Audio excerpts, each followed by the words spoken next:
Hello friends, this is Tarang Sachdeva from Goa Institute of Management, and today I have with me a content creator, a digital marketer, a visiting faculty for almost all the reputed business schools, and a stand-up comedian. But not to forget that he's the assistant vice president of digital planning at Indigo Consulting. He's none other than Mr. Deepak Gopalakrishnan. Hello, sir. Hello. I welcome you to the Take 5 show at Goa Thank you Institute so of much. Management. It should be here. So, as we start the interview, the first question, and I'm quite intrigued by this. How did you land up in the career of stand-up comedy? It's only a career. So what happened was there used to be this website called Pagal Guy. Okay. It's still around. So I used to do comics for them back in 2010. Okay. So the editor is a good friend of mine. So we decided that we realized that the space of MBA is very vast. It's a very, it's something that a lot of people take themselves a little too seriously, Okay. and is ripe for humor, and at the same time it's also a very intelligent audience, relatively speaking. It's a relatively intelligent audience that consumes that content, right? So we thought, okay, there's a space for some humor over here. So then we decided to pilot a few comics, and then it became successful. It became really successful. So over the next 4 years, I think we had put out about close to 100 comics on Pagal Guy, Right. ranging from everything from making fun of MBAs right up to we even created a series that was entirely around careers, right? So of each of the individual careers. So they were all good comics. And then, if I do say so myself, so then what happened was we used to have these meets, right? All India Pagal Guy meets. Back in the day when we used to have All India Pagal Guy meets, and good gatherings of like 50 to 100 people. And then the editor once said, why don't you just try your hand at converting some of the material into stand-up? So I said, okay, cool, that sounds like an interesting idea. Have a captive audience, so none of them can run away. So I tried some of it. It actually worked pretty well. And what worked, I think, particularly was that a lot of the material was very B school centric. Okay. Jokes about the cats I am, and that's what you're going to see over here today. That's what your seniors have seen last year. And I realized that niche kind of works because nobody else operates that niche. So I kind of enjoyed that. So I started going to various B schools. I don't do too many shows, but whenever it does, it's always in a B school, and I've always enjoyed that. So that's my stand-up career per se. Well, talking about the stand-up career, we already have seen a lot of videos, your shows in different institutes, be it the IIMs, FMS, the GIM itself, and we all know about it. Though we have also seen the TEDx talk that you had. Thank you. And other than this, as in now divulging from your stand-up comedy career so far, you also are a visiting faculty for digital marketing space at most of the reputed B schools in the country. You've been a content creator, you write also, you're performing as a stand-up comedian, you're also a corporate person as a AVP at Indigo Consulting. This is quite a diversified portfolio. First of all, as a management student, I want to know, how do you manage this? And did you really plan this? So, in a way, yes.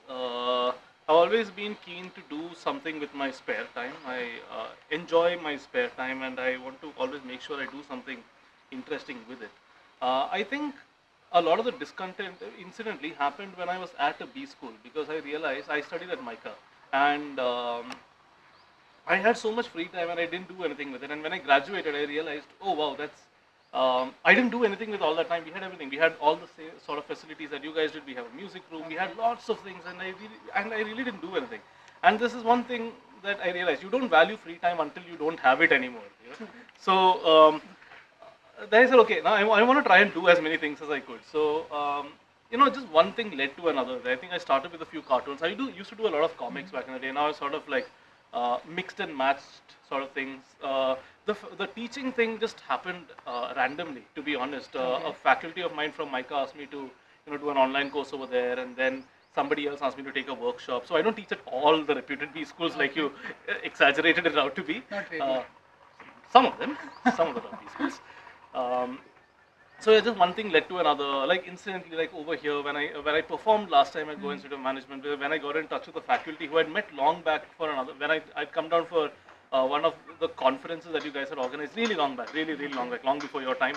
So I just got in touch with him and said, hey, I hope you enjoyed the show. And then he said, yeah, I liked it. What are you up to? We chatted, and then one thing led to another, and then Professor Tarun got added to the email list, and then he said, why don't you come down and take a course? I said, okay, cool, why not? That sounds interesting. So, one thing just leads to another.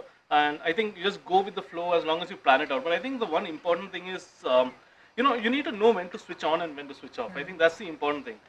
When you are at work, it should be entirely about work, because there's somebody who's paying you to do a particular thing. It'll be very unfair on that person if you're going to do something else, right? So whenever I'm at work, I try to keep it entirely focused on work. But when I switch off, when I sign out, it's like switch off. I don't check mails. I try not to, carry work home. I try to finish everything. So that sort of makes me more efficient at everything. I mean, there's a sort of goal. Okay, I need to get this done with, because there are other things to be taken care of.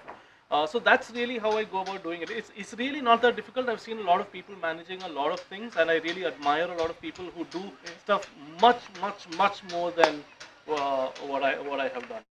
So, sir, you mentioned work as in how you're managing your complete portfolio, you're managing your work, you're managing your writing, you're managing your performances. So, I want to know, as in terms of business and digital, digital marketing, or the word digital, what do you think, as in how it affects the businesses today, and what are the future prospects lying for the same? Okay, so digital marketing, I would say it's not just digital marketing, but also digital that's transforming companies. A good example is what, say, net banking has done to traditional banking. And coming to the marketing aspect of it, see, I think digital marketing has opened up a lot of vistas in terms of creativity, vistas in terms of platforms, vistas in terms of what a brand can do with their consumers, etc. When you compare it to, say, traditional, which is just traditional media, which is just, say, a one-way communication, right? It's just a 30-second TVC or a billboard. Digital allows you to do so much more than that. Anything from a banner ad right up to augmented reality, WhatsApp, everything. There's so much in terms of creativity that can be done. So it's huge prospects for not just brands, but also people practicing digital marketing like me, and hopefully some of you guys, people in creative agencies, and for the end consumer, there ends up being a lot more relevant advertising, and a lot more interesting content and stuff that brands are doing. Okay. Well, talking about interesting content the brands are doing, similarly, as in we as students or the young age is practicing this even now as a profession. We are trying to follow the same path. So, how do you see this as a career option? Oh, it's an amazing career option, because okay, I don't want to make this sound like a class or anything, but if you look at where the digital marketing spends were 5 years back, where we are now, and what is projected to be 10 years down the line, you'll see is the curve is, it's crazy. So a lot of action is going to happen on digital.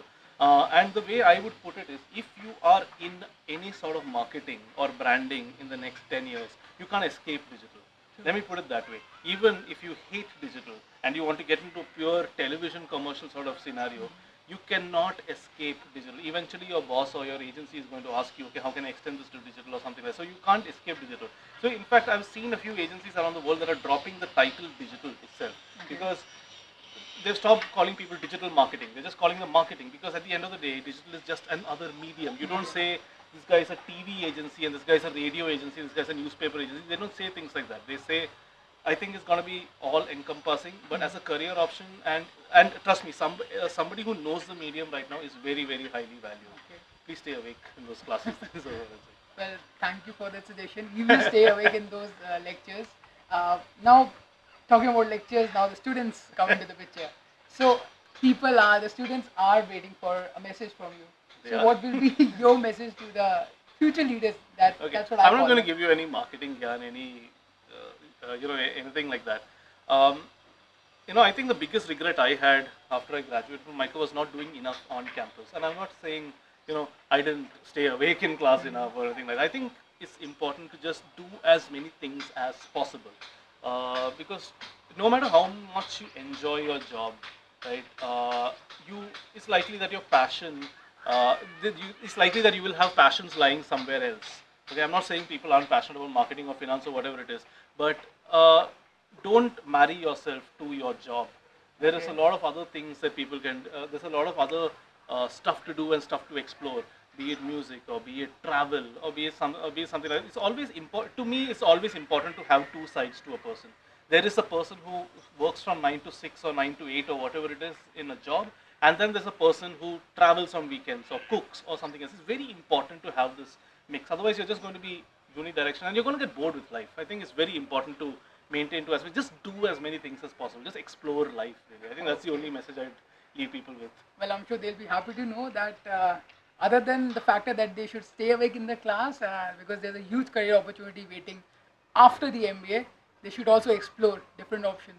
Yeah. So that was Mr. Deepak Gopalakrishnan, or also known as Chuck Gopal, with us at Take 5. So thank you much. again, sir. It's been Thank a you so much. privilege and it's been a pleasure talking to you. Thank you so much. And thank you so much for your valuable time. No problem. So that is all, guys. Thank you for watching us. We'll see you again.